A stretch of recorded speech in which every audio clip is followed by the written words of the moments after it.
maarayaha cusub ee wakaaladda madbacadda qaranka Maxamuud Raage Ibraahin ee dhawaan madaxweynaha Soomaaliland xilkaasi u magacaabay ayaa maanta loo qabtay xafladu xilka kala wareegayo maarayihii hore ee madbacadda qaranka Siciid Saalax Shire waxaana munaasabadaasi ka soo qayb galay wasiirka wasaaradda ciyaaraha Barasaabka gobolka Murujeex maaraya ku-xigeenka madbacadda qaranka mas'uuliyiin xilka haya hay'adaha iyo laamaha kala duwan ee dawladda agaasimayaasha waaxyaha madbacadda iyo shaqaalaha madbacadda qaranka waxaana ugu horeyn madasha ka hadlay wasiirka wasaaradda dhalinyarada iyo ciyaaraha Boos Mire Maxamed iyo Barasaabka gobolka Murujeex Jaamac Xaaji Axmed iyagoo isku raacay in maaraya Maxamuud Raage uu yahay shakhsi muhiim ah oo meel gaarsiin kara madbacadda qaranka Soomaaliland waxaa loo baahan yahay isbeddelka dhalinyaradaas sameeya inaynu ka qayb galno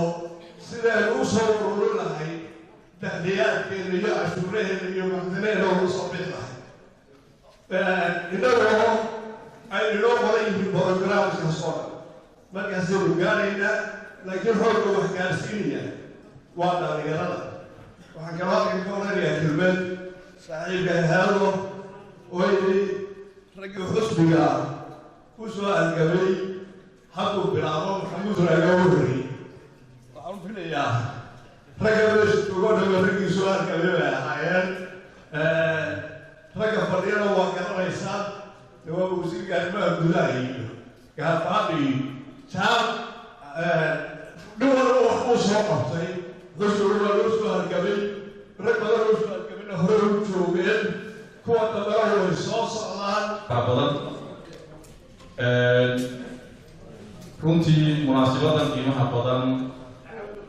ee qaaliga ah ee xilka kula kala wareegayaan maarayihii hore wakaaladda madbacadda qaranka iyo maarayaha cusub waynu ku sagootiyayno maarayihii hore oo laga warramay waxqabadkiisii runtii shaqaaluhuna ay aada u ammaaneen qof kastaana qarankiisa wixii uu qabto ilaahayna ajar buu kaga helayaa sidoo kale maaraya ku-xigeenka wakaaladda madbacadda qaranka Maxamed Cabdiraxmaan Liibaan oo isna goobta ka hadlay ayaa waxa uu yidhi ilaahay ugu baryayaa mustaqbal wanaagsan maarayihii hore madbacadda qaranka Jamhuuriyadda Soomaaliland Siciid Saalax Shire waxaan leeyahay ilaahay subxaanahu wa tacaala mustaqbal wanaagsan ayaan kuu rajaynaynaa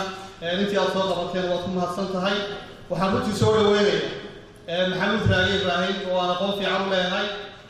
waqtigii adkaaya kaambeenka iyo maalmihii kululaana aan isku degaan iyo socod dheer wada maraynay waxaa leeyahay Maxamuud madbacadda qaranka ku soo dhawow waxaa runtii jooga injineero agaasimayaashii aad arkaysay halkan taagnaa runtii waa rag u qalmay inay dalka hogaamiyaan geesta kale maarayihii hore madbacadda qaranka Siciid Saalax Shire ayaa ka warbixiyay waxyaabihii u mudnaa ee u qabsamay muddadii uu xilka hayay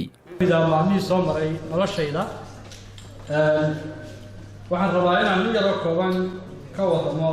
muddadii aan halka joogay iyo waxyaalihii aan la kulmay anigoo waqtigaan badinayna muddo badan aan fadhideen sidaynu ka wada qabno madbacadda waxaan nimi xilligii aan noo ahayd 22 February 2016 muddada aan joogay madbacadda waxaa saarnaa culaysyo fara badan oo nolosha shaqaalaha ah daryeelka mashiinada dib u casriyeynta dhismahayaasha aynu maanta ku jirno ay ka mid yihiin waxyaalahan dib u cusbayso waxaa ka mid ah waxyaala badan oo imika jira